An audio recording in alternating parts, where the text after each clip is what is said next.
Hey, welcome. This is Elise Bowie with Elise Bowie Family Law Group. And thanks so much for joining me today to talk about co-parenting with an asshole. And I know some people probably struggle that I use that word and that it feels maybe even aggressive or not productive. But I have to say that it is an important thing for us to really call a spade here. And I not only have lived this, but I also have spent years dealing with family law clients, either in the role as a family law attorney or even in the role as a guardian ad litem or a parenting evaluator, watching couples struggle with co-parenting. And oftentimes there is somebody on the other side of this relationship that might have mental health concerns. They might have some tendencies towards a personality disorder. And they can have real problems where the word, I won't say it again, I'll try not to say it throughout the webinar, but where that word, you know what I mean, is the real deal. And that is what people are dealing with. And so I think it is very important that we, like I said, call a spade a spade. This webinar is going to be available to watch. It'll be recorded so you can watch it again, or if you missed the live showing, you can see it again.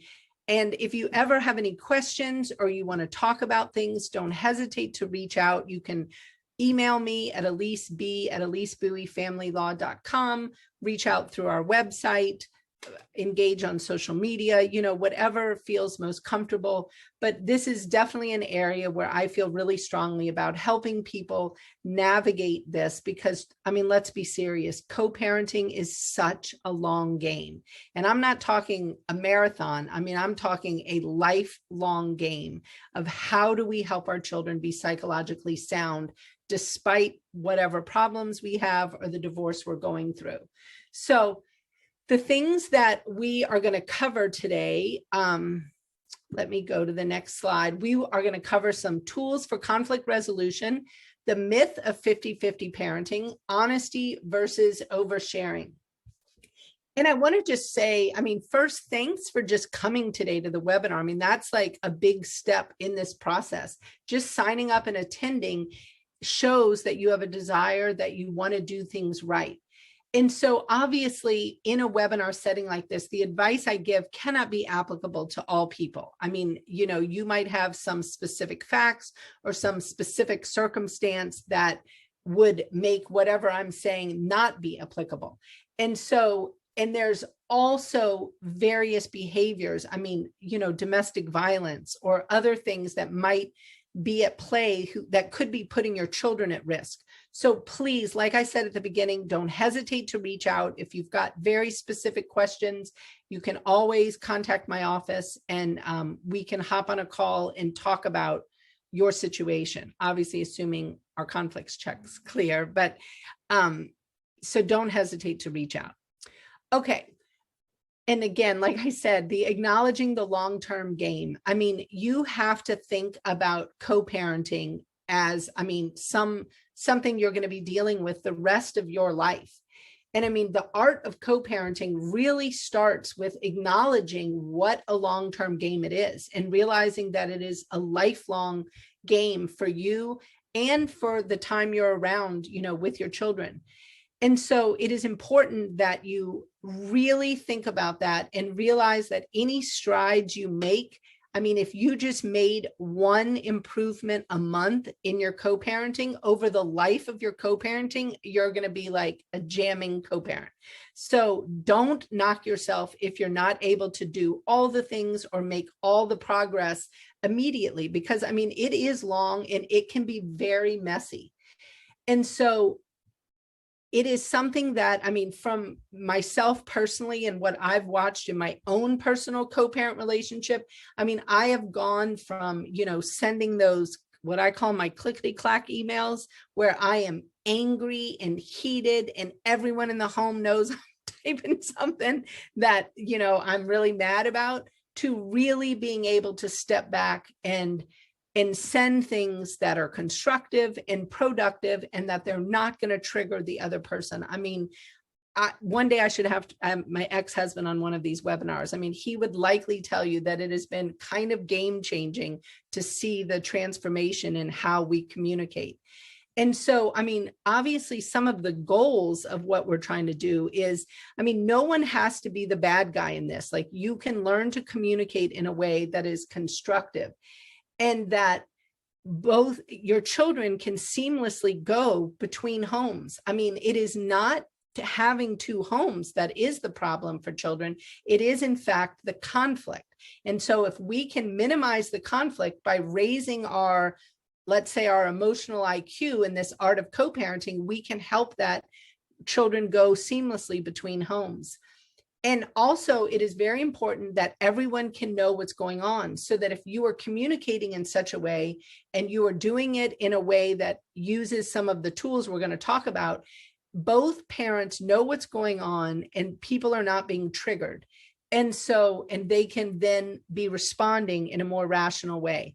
And then one of the things that I think is really important, and it starts to come into play as your children get older, as some of you know, I have 4 biological children, 2 stepdaughters. They're my bonus daughters. And so my kids range in from about 19 to 29. So they're all in that young adult phase. Well, now it's time for all those kinds of celebrations, whether it's high school graduation, college graduation, you know, people getting engaged, whatever it might be, where you're doing these large family celebrations. And that's such an important thing to be able to enjoy. And so getting to that point and being able to enjoy those things really requires a lot of letting go. And I mean, we're going to talk a lot about letting go.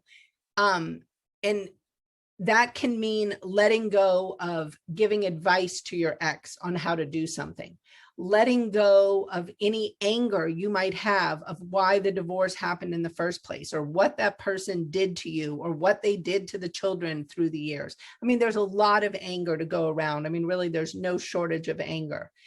And also letting go of any self-doubt you have as a parent. And I would say this was probably one of my bigger struggles, was understanding that there is no rule book here, and that what feels right to me might not feel right to my co-parent, but that doesn't mean what I'm doing is wrong. And in reverse, maybe what doesn't mean what they're doing is wrong. But I mean, really coming into your own as a parent through co-parenting, I think is one of the real jewels of getting divorced.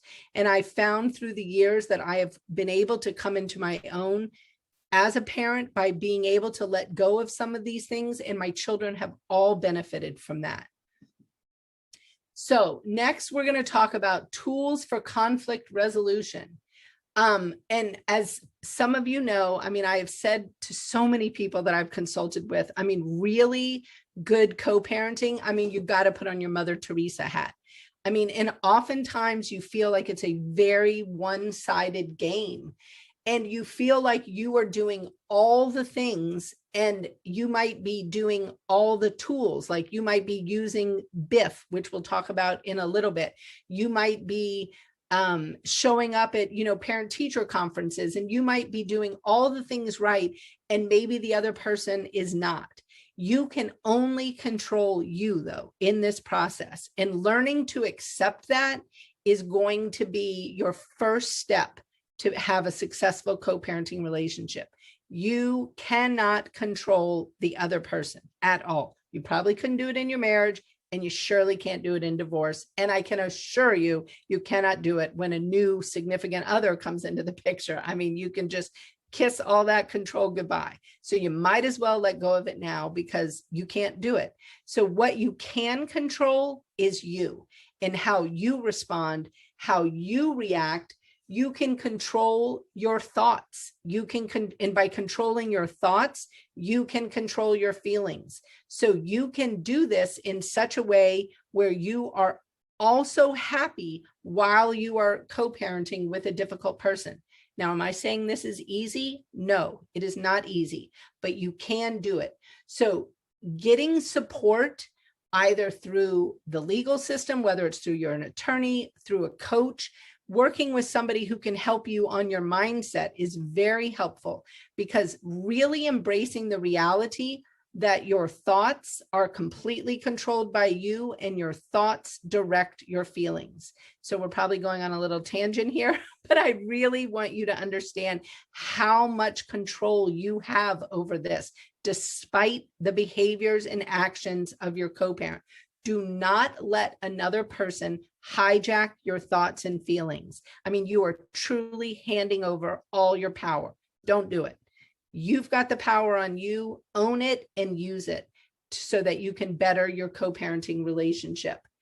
And so, I mean, there are certain things also when you're thinking about co-parenting and conflict resolution, you do not want to die on certain hills. And I mean, in my mind, that's the organic broccoli hill. Don't do it. I mean, I'm all in the macaroni and cheese camp.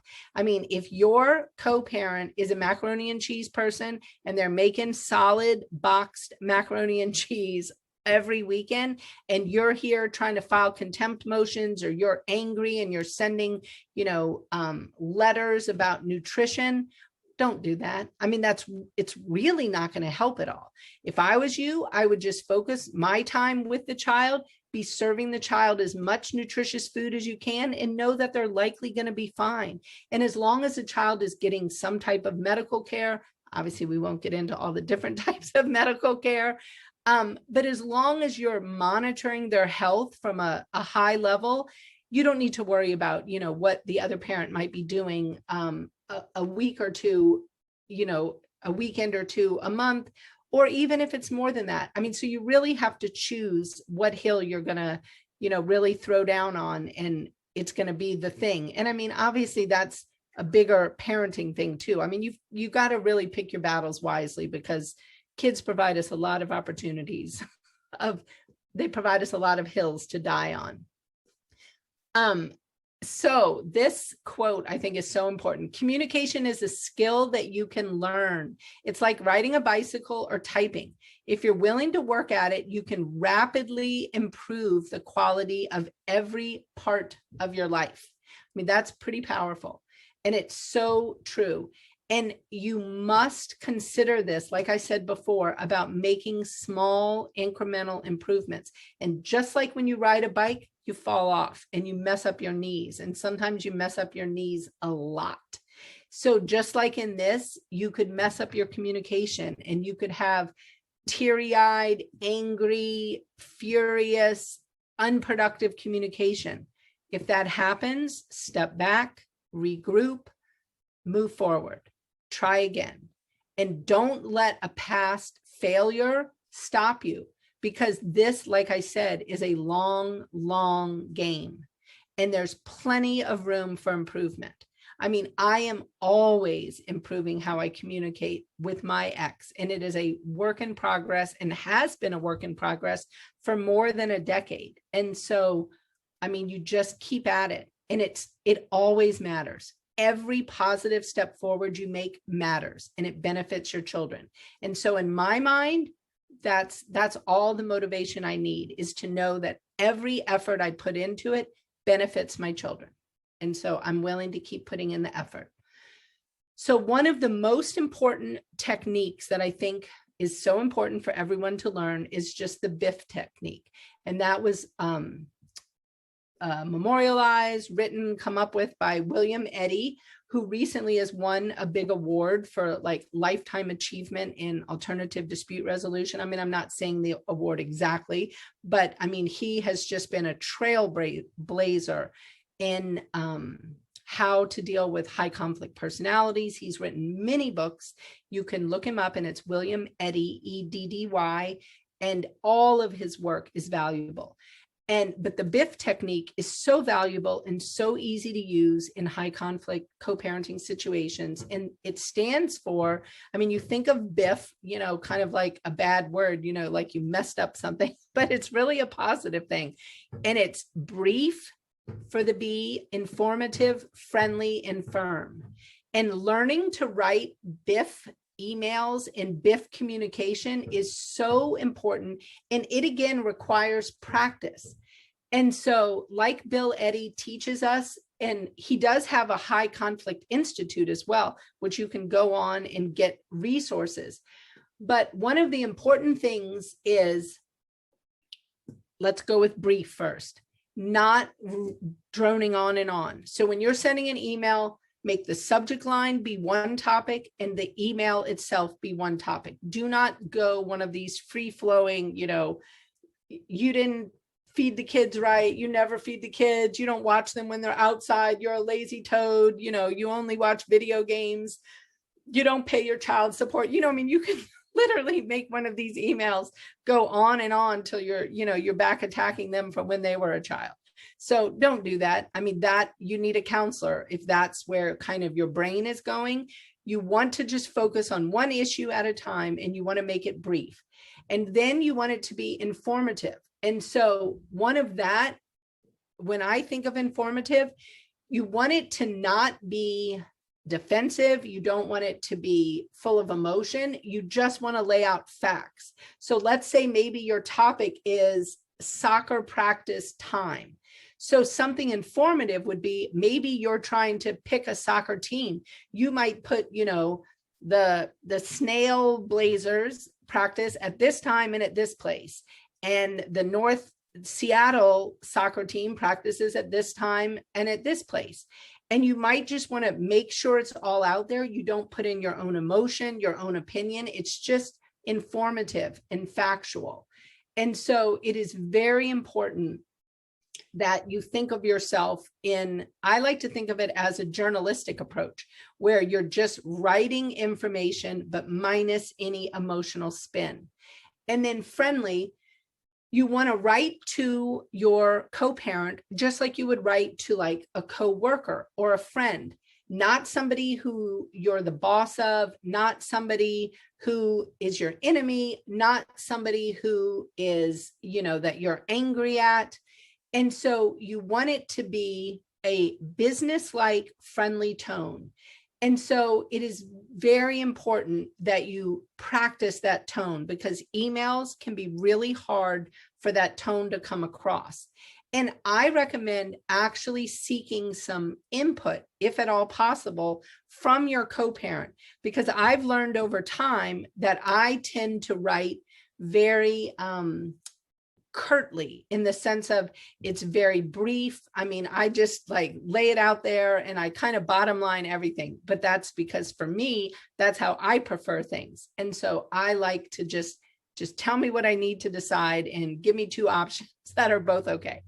And so that was something I had to learn, because my curt way of communicating was actually causing a problem. And so I had to learn to put in some of those, basic things that obviously I should know better, but things like, good morning. I hope your week is going well. I'd like to talk to you about soccer practice, whatever, but you need to make sure that it's friendly. And then the firm part is, I kind of think of this part as you're ending the conversation. You're kind of saying like, this is the end of my part of this conversation. Like, you're not going to have it drag on, and you're setting up a boundary. And so that allows you to end the interaction and not engage in any type of, and you all know, all of us who have gone through a divorce know what I'm talking about. This communication that can devolve into days of email fights. Don't do those. They're just such a drain on your energy, and they truly are harming your co-parenting relationship. And that is not what you want. And so it's important that you're thinking about these things when you're writing. And so the next thing is avoiding the 3 A's. Now, this is an interesting. We have advice, admonishment, and apologies. And apologies is a funny one, but advice, it's very important you're not giving your co-parent advice. Like we talked about before, you have to let go of the idea that you can control this person. You cannot control this person. You can discuss issues, you can be curious about what happens, but you should not be giving advice to your co-parent. That is the first way you can really set them off. And, you can make things worse by when you're just trying to tell them how to do it. Now, obviously, there are times when, as co-parents, you might ask each other for advice. That's different. And, you might be able to give advice in that context, but I think it's important for you to acknowledge that they've asked for that advice and not to go beyond what is asked. And again, that's kind of a parenting thing too. I'm noticing with my young adults, I've got to really walk that line between when they're asking for advice, when they're not. And when they're not, I really have to kind of zip it and realize like, it's not my place to be giving advice. And so again, we come back to that letting go, and letting go is probably one of the hardest things we do in co-parenting, but it is so important. The other A that we're going to talk about is admonishment. And so, we don't want to be admonishing our co-parent like we would a child. And I mean, I struggle with even admonishing children in certain ways. I mean, I think there's a lot of shame-based parenting that goes on using admonishments, but we definitely don't want to do it in a co-parenting relationship. Because one, we're literally putting that other person on the defensive almost immediately. And so putting somebody on the defensive is not going to do anything to create a positive co-parenting communication. And it's not really a safe place to be able to communicate. And so a lot of times when you're doing admonishments, you're really ending the conversation before you ever get to the meat of the matter, because you've created this situation where it is super defensive. And now apologies. I mean, you're probably thinking like, what? Of course I should be able to apologize. And yes, there are times that apologies are important. And I mean, for sure. But when you're dealing with certain high conflict personalities, sometimes your apologies can be turned around on you and can be used and weaponized against you in a way that is not productive. And so sometimes I think an apology has to be used sparingly, and you really need to think about it, how you're using it. And then if it does, in fact, if you do feel like you should apologize and it is getting used against you, you need to be able to come back around to the BIF and be able to kind of start again with the brief, informative, friendly, and firm.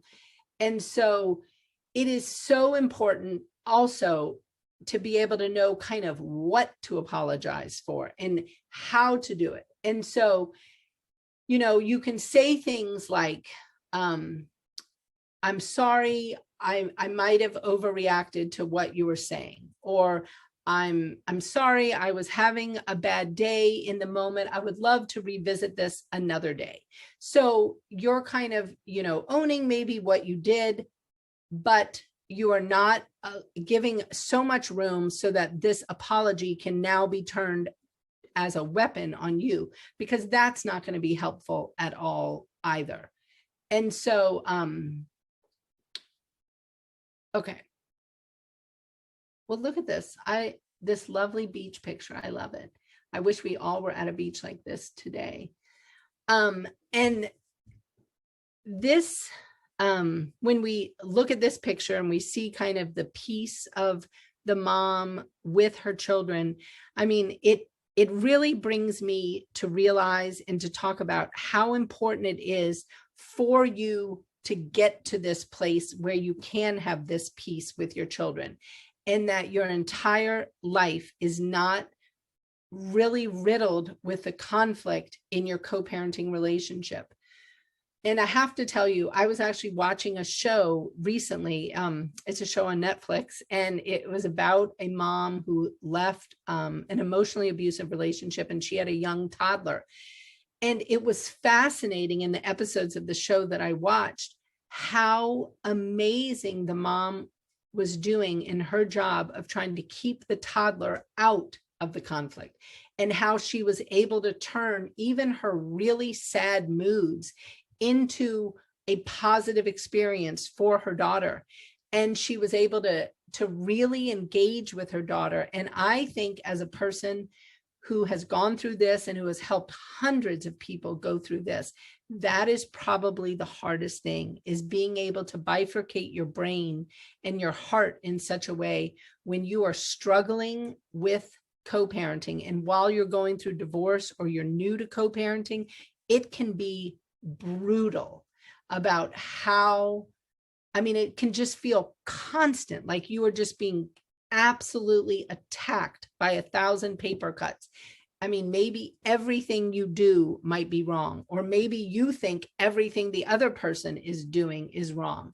And it's just this very brutal time. But the reality is your children need you to be able to step back. They need you to be able to use BIF and be able to calm yourself so that this is not spilling over to the children, because the children yearn for stability and they yearn for no conflict. They can handle parents being apart. I really can't say that enough. Children, I mean, there are studies out there that show us it is not going to the two homes that is the problem. A child who goes in between two psychologically sound homes, and in each home they have love, stability, consistency, boundaries, those children are fine. It is the children that are being literally thrown like rocks from one parent to the other. And it is all in anger and high conflict. That is what you want to avoid. So again, when we talk about this co-parenting and the art of co-parenting being a long game, I cannot stress it enough how important it is that you realize that you need to improve your side of the house when it comes to co-parenting. And that's all you can control. And if these kids can have one parent that is centered, grounded, not spewing things under their breath, not writing clickety clackety emails in anger, and not saying things to the children and not saying derogatory things about the other parent, your children will benefit. And I mean, I can assure you, getting your children the psychological help they need is way more difficult than getting the help yourself that you need so that you can be a better co-parent. Children's little psyches can't handle the amount we put on them when we put them in these high conflict situations. So don't do it. Learn how to control yourself.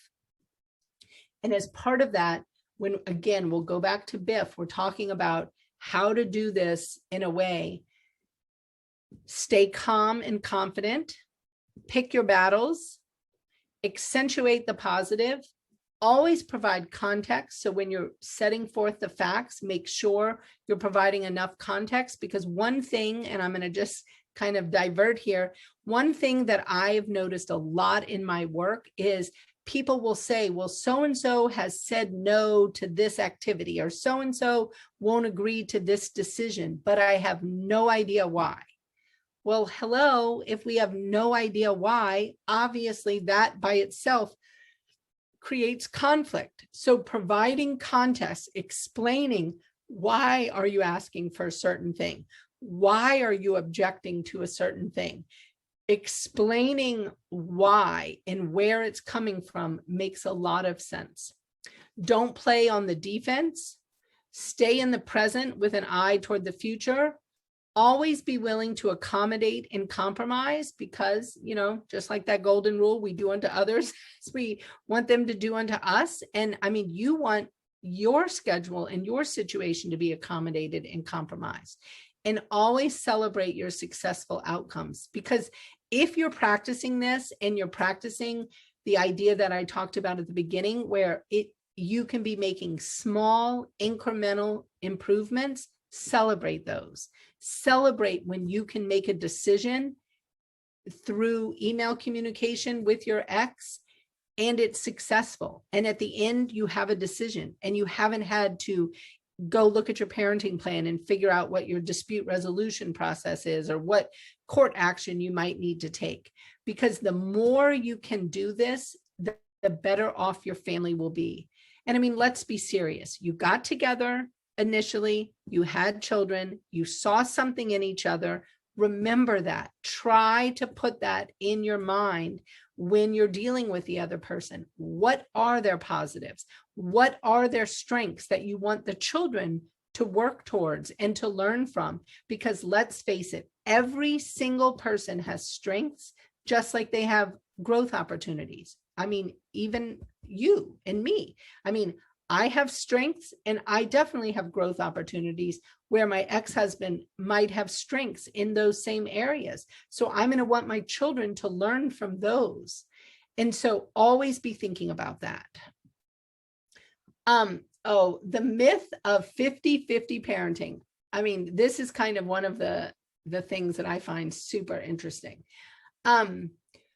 When you think of 50-50 parenting, and obviously a lot of people, especially if your children are a little older, you know, might have a week on, week off type schedule. The reality is a 50-50 parenting plan is really an 100-100 parenting plan. To actually be a successful 50-50 parent, each parent needs to be engaging and firing on 100% of the issues, of the time related to the children. And so it is very important that you think of your role. So let's say you're on a week on, week off schedule. Do not think of your role as, oh, well, you know, I'm 100% on my week, and then I'm completely, you know, MIA the other week. It actually just doesn't work like that, because things happen, things will be evolving with your children on their off week, so they might be with the other parent and something might happen. You must be engaged 100% of the time to really be successful as a 50-50 parent. And part of that is being able to communicate about important things. And if your children are younger, I mean, this is kind of a bigger topic. I don't really think super young children should be on a 50-50 schedule. There's some developmental issues, but we do have obviously 50-50 schedules that aren't week on, week off. They're more developmentally appropriate, like maybe a 2-2-5-5. But even with that, you want to be working and communicating in a way that you're covering things. And so often I recommend, especially for parents of younger children, to actually set forth in their communication some topics that they're going to want to communicate about, like feeding, sleep, school, friends, any problems, so that you are communicating with the other parent and you're making sure you're letting them know, like if your child all of a sudden is regressing in their potty training, or maybe they're changing their sleep habits, both parents need to know that, even if they're on a 50-50 schedule. And so, I mean, it is very important that you think about yourself as a 100% parent, not as a 50-50 parent. And so here's some information though that talks about how children can be impacted by equal time. And so there are some real things that come into play, and you'll see, I mean, improving academic achievement, decreasing drug, alcohol, and cigarette use, physical and mental health improvements, decreased, you know, sexual activity in teen pregnancy. And so I think it is very important that we all acknowledge how important it is for children if you can have a conflict-free co-parenting situation.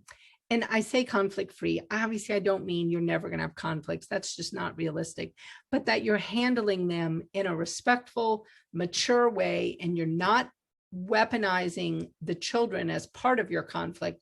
The children are going to benefit from roughly equal time, if that's practical. I mean, obviously to do a webinar like this, I feel like I have to put in all the caveats, and there's a lot of caveats about, you know, whether it's the right thing. I mean, there's scheduling, there's traffic, there's distance between the homes. I mean, we could go on and on, but I mean, when you're thinking about how can you best come together as co-parents, I mean, if you live in such a way that you can do it and you can have roughly equal time, your children really will benefit. And so it is important that you think about that, and you think about how your conflict would impact that, because high conflict is what, like I've said before, makes all the problems.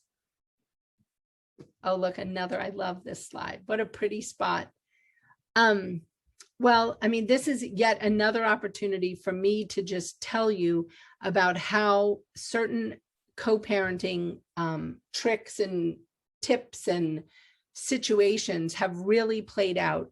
And I think that one thing that is so important, and we mentioned it just briefly, has to do with when a new partner comes into the picture.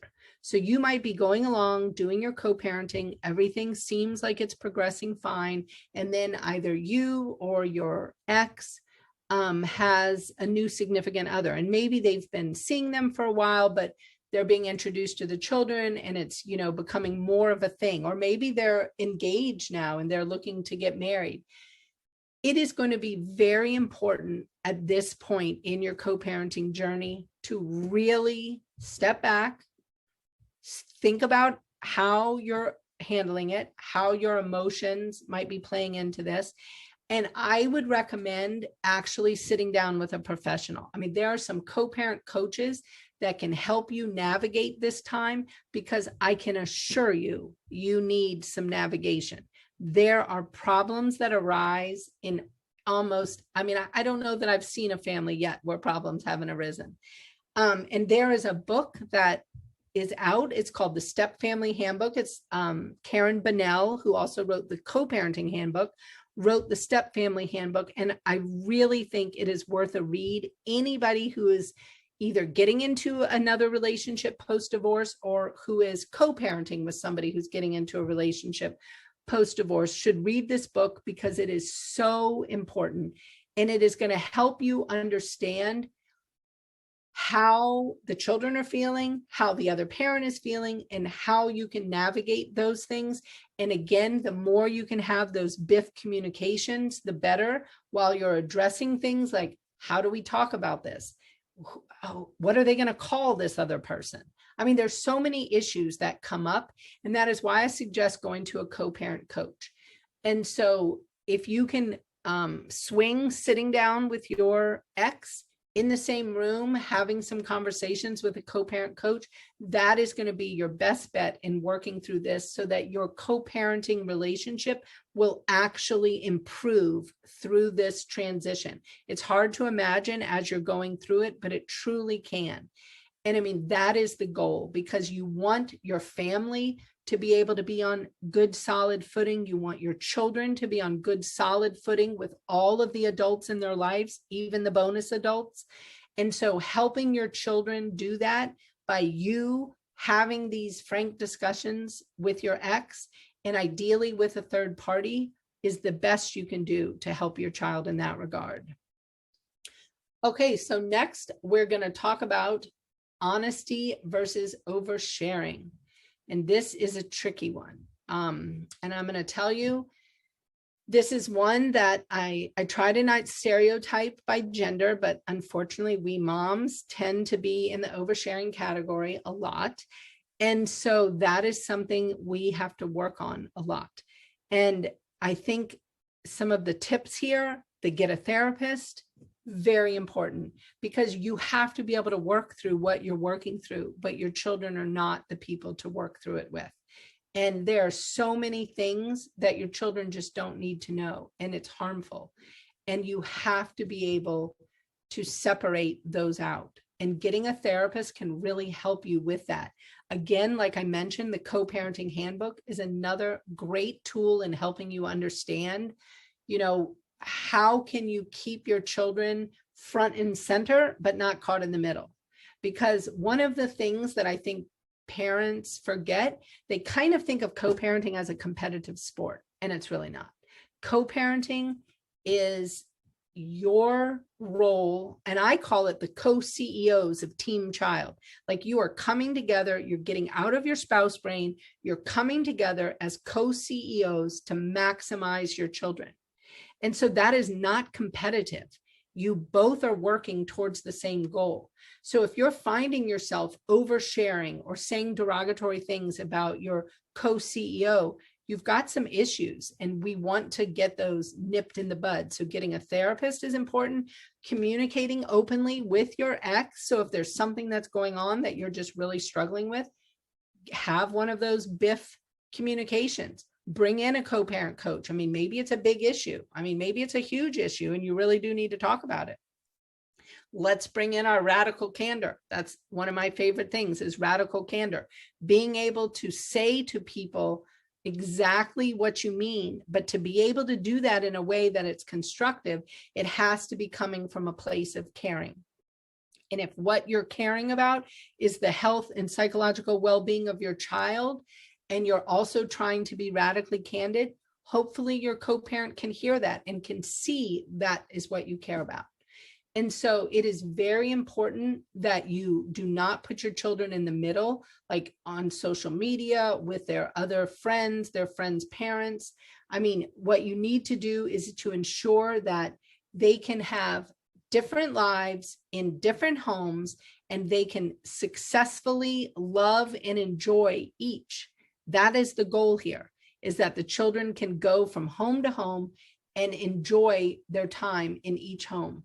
And so it is very important for you to appreciate for yourself how emotionally exhausting co-parenting can be, because it is exceedingly important that you are providing yourself with the self-care you need, because co-parenting, and especially if you're co-parenting with somebody who's really difficult, I mean, it is truly one of the most exhausting things you're going to do.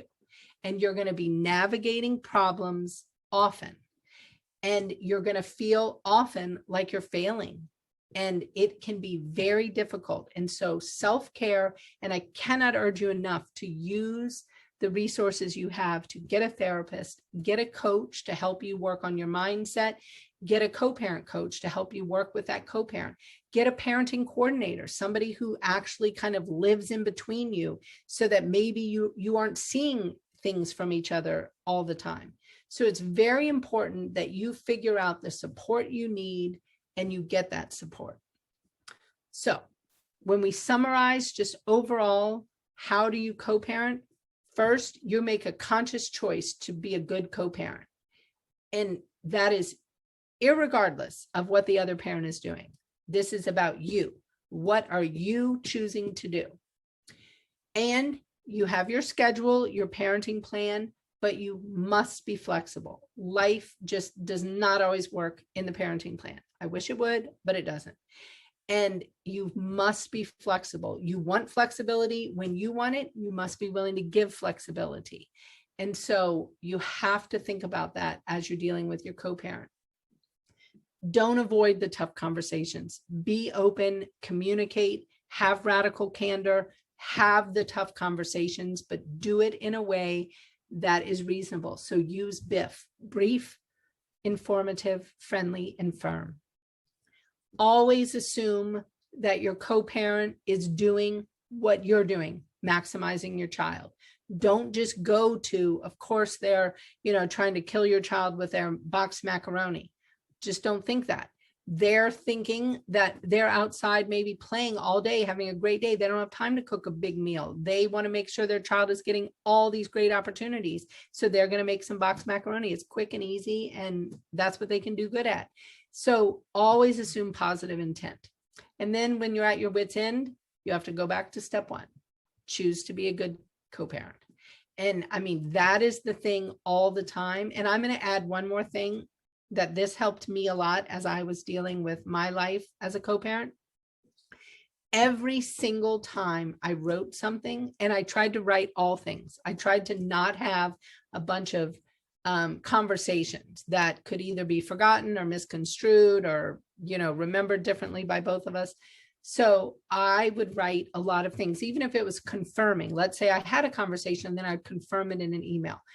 Every single email I wrote, I read it with an eye of, could this be put on social media? And in my generation, could it be on the front page of a newspaper?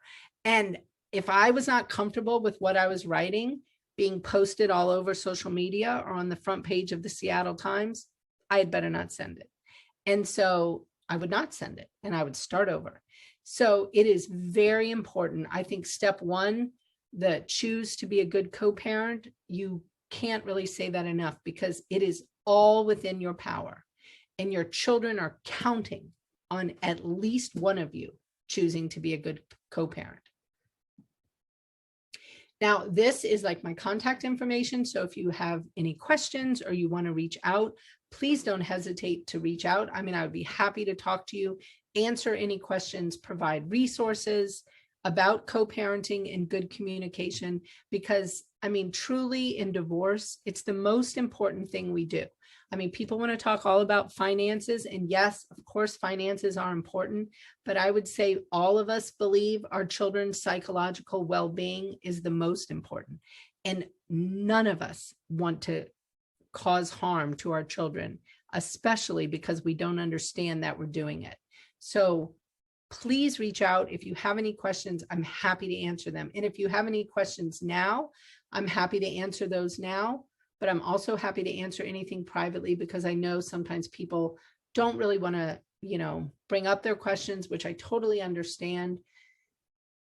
But I think that if you could have a takeaway from this webinar, it is that you can choose to be a good co-parent, and that is your choice, and that you choose your thoughts, and your thoughts dictate your feelings. So choose wisely, because your children are learning from you, they watch you, and they are so directly impacted by conflict. So don't let that be your family's legacy.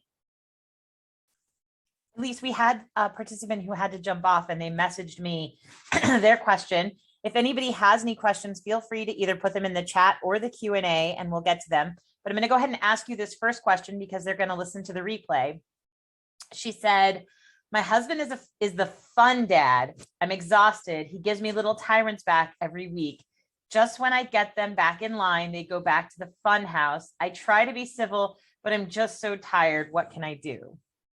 That is such a hard situation, and so many families have that. I mean, and I have to tell you, I have mixed advice. I mean, part of me is like, that's maybe just how your strengths lie. Maybe he is the fun dad, and maybe you are the more organized, like you're going to handle school time better, you're going to handle doctor appointments, and maybe that is truly your strengths.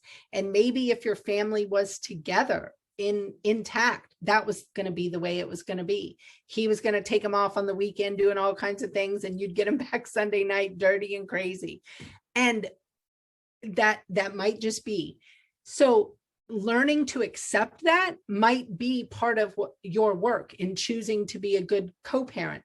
Now, obviously, the exhaustion part of it, I mean, we could have a whole webinar on delegation and how to do what you need to do and get your work done without it truly exhausting you.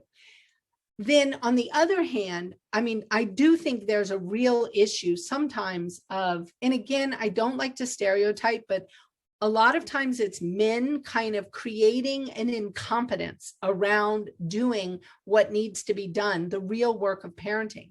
And they just see their role as the fun parent without realizing there's all these other things. And I mean, I think we've seen it all in the pandemic now with what has gone on with people working at home. And I think a lot of men have seen more about what it takes to really raise children. And so I think having these real hard, tough conversations is really important. And one of the resources I would recommend, there's a book and a game written by Eve Rodsky called Fair Play. And I would really recommend bringing that work into your relationship, even in the co-parent stage. So usually you think of fair play being used in an intact couple. But even in a co-parent situation, there are so many things that people don't realize need to get done. And so sometimes you'll have a parent who's like, oh, well, I'm driving the kids to and from soccer. And, that parent wants like a big, pat on the back, like they're doing a great job. And yeah, they are helping. But I mean, we had to email 5 soccer teams to find soccer. We had to figure out which soccer team where their uniforms are purchased. We had to get on email lists to make sure that, we know when the practices are. We've got to come up with carpools. We got to sign up for coach gifts. We've got to make sure the child gets the physical. And I haven't even named all the things we have to do for soccer, but a lot of times it's education. So again, I would recommend having the tough conversation, and I would highly recommend bringing in a co-parent coach, because it is possible the parenting plan itself needs to change. Maybe there needs to be some adjustment so that both parents can truly do the work of both parenting and having fun. And, but you've really got to dig into the exact nuances of each family, because I have worked with parents who literally will tell me, I don't want to be the fun parent. I don't want to play games and do things. I want to make sure my kids go to school and they do this. And that's what they care about. Whereas other parents are like, let me drive them to every game possible, bring them to play dates and whatever. So we have to work with each family individually to make sure we're crafting a parenting plan that allows them to come together as co-CEOs in their strengths, maximizing their children. We just got another question in our chat from Helen. Hi, I have 2 young boys, ages 7 and 4. And the past couple of weeks, the younger one hasn't wanted to go to the co-parent's house, so the kids would be on one-on-one with each of us. My co-parent thinks I'm enabling him, but I also want to be empathetic to my child and try to understand why he doesn't want to go. And I don't want to force him. How do we approach this for both parent sides? Yeah, that's again, a really tough question. I recommend getting a therapist involved for the child, because if you're in a situation where you have a parenting plan and there's a set schedule, it is very easy for parents to fall into a trap of a child is saying to one parent, I don't want to go. The other parent says, well, what are you doing to make the child not want to go? And then they assume that this parent over here is doing something. And maybe they are, maybe they're not. If we can get a therapist involved, so you're going to have to bring your co-parent into this thing, that kind of like we talked about context.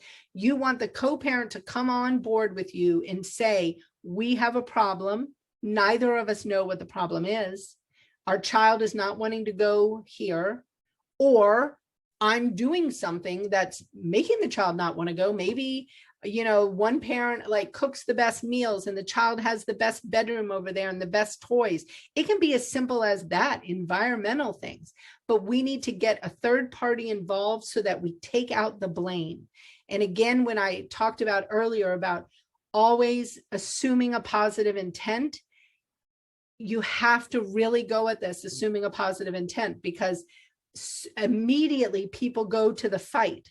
And so if we can get a therapist involved, get that child into therapy, so then a third party who's objective can help each parent understand what is the voice of that child, what is that child saying.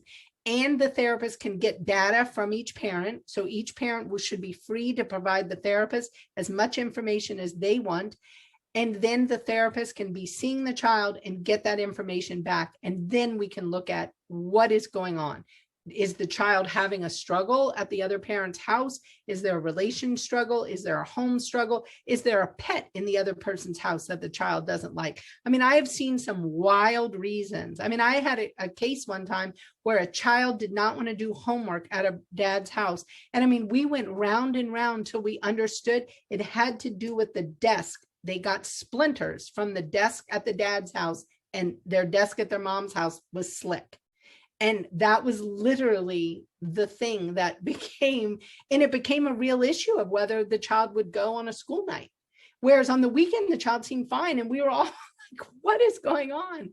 And so you would be surprised. And so coming at it with curiosity and assuming a positive intent and getting a therapist would be my 3 points. She said, thank you, I'm trying. And it's so hard to assume a positive intent when he is always blaming and accusing me of the child's unwanted behavior. It is the hardest thing, I think, as a co-parent, is accepting the blame. And again, your mindset has to come into this, and you have to realize that his blaming you has more to do with his mindset, and it has to do with his problems. And so you have to kind of be able to step back from that blame. And I mean, my current husband talks about, like, you know, just ducking and covering. Like when those big blame bombs come at me, I mean, I just have to move out of the way, let him fly by, and realize that says a lot more about my ex-husband than it does about me, but we still have the problem that we need to solve with the child. And so I try to stay super focused on how can I help my child, because my highest goal would be for that child to have a great time at their dad's. And so in accomplishing that goal, I need to stay open and curious and try to get as much information as I can without blaming that person. Elise, thanks for hosting another amazing webinar. It was great. I always learn so much just listening to you. To our guests who attended, if you enjoyed the information and found it useful, we would love if you could give us a 5-star Google review. Elise does host a monthly webinar, so we will let you know what the next webinar is going to be on. And thank you again for joining. Thanks, Noelle. Thanks for doing it. I always appreciate that. Bye, everyone.